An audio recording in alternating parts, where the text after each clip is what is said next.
वळूयात पुढील बातमीकडे। बातमी आहे राज्यभरातील शाळा संदर्भातली।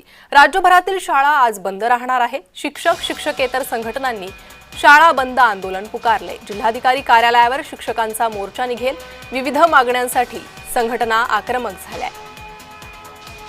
तर शिक्षक शिक्षकेतर कर्मचारी हे आंदोलन पुकारत आहे आज, त्यामुळे शाळांवर परिणाम होतोय।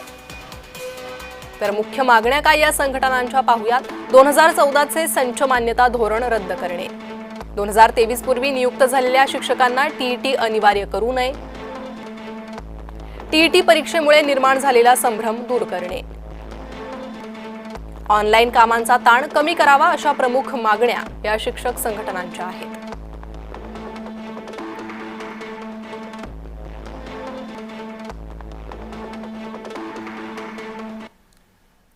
टीईटी सक्ती विरोधात शिक्षक रस्त्यावर उतरणार आहे। राज्यभरात शिक्षक संघटनांकडून शाळा बंद आंदोलनाची हाक देण्यात आली आहे। अमरावतीत 12 संघटनांचे हजारो शिक्षक सहभागी होतील। जिल्हाधिकारी कार्यालयावर शिक्षक संघटना निदर्शनं करणार आहेत।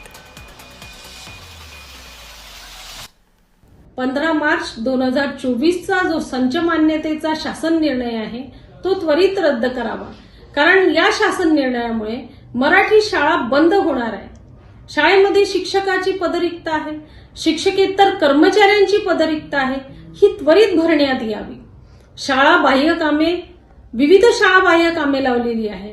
यामुळे शाळेमध्ये शिक्षक विद्यार्थ्यांना पुरेसा वेळ देऊ शकत नाही, त्यामुळे विद्यार्थ्यांवर विपरीत परिणाम घडू शकतो। शिक्षकांच्या या आंदोलनासंदर्भात अधिक माहिती घेणार आहोत। आमचे प्रतिनिधी सुरेंद्र अकोडे सध्या आपल्यासोबत जोडले गेले आहे।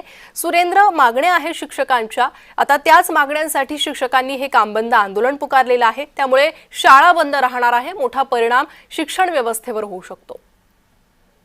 नक्कीच टीईटी निर्णयाच्या विरोधात जो आहे तो संपूर्ण शिक्षक संघटना ज्या ते एकवटल्या आहेत ते रस्त्यावर उतरणार। एकंदरीत अमरावती जिल्ह्यामध्ये जर बघितलं तर 12 शिक्षक संघटना या 12 शिक्षक संघटना ज्या एकवटल्या आहेत आणि टीईटी निर्णयाच्या विरोधात त्यांनी आंदोलन पुकारलंय।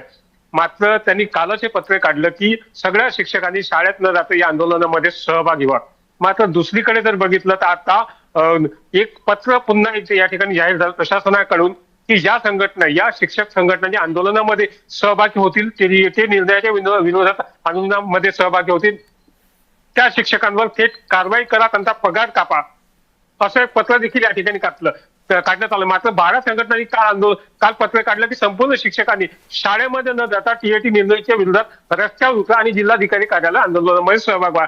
असं असताना नेमकं आता या शिक्षक संघटना काय करतात, या शाळेमध्ये जातात की नाही, बंद ठेवतात का, किंवा जिल्हाधिकारी यावर नेमका काय निर्णय देतात? कारण की शिक्षक संघटनेच्या विरोधात स्थानिक प्रशासन आणि प्रशासनाच्या विरोधात शिक्षक संघटनाचा एक ही परिस्थिती या ठिकाणी निर्माण झाली आहे। आता शिक्षक संघटना नेमकं शाळेमध्ये जातात की नाही जातात आणि या आंदोलनामध्ये सहभागी होतात की नाही होतात, एकंदरीत हे पत्र जे प्रशासनाने काढलं आहे ते कुठल्याही शिक्षक संघटनेला भरोशात न घेता, विश्वासात न घेता, त्यांना त्यांची कुठल्याही विचारपूस न करता पत्र काढलं असल्या कारणानं या आंदोलनावर दडपशाही करण्याचा प्रकार जो आहे तो प्रशासनाकडे होत त्यामुळे सुरेंद्र, शिक्षकांचा आणखी असंतोष पाहायला मिळू शकतो। धन्यवाद या सविस्तर माहितीसाठी।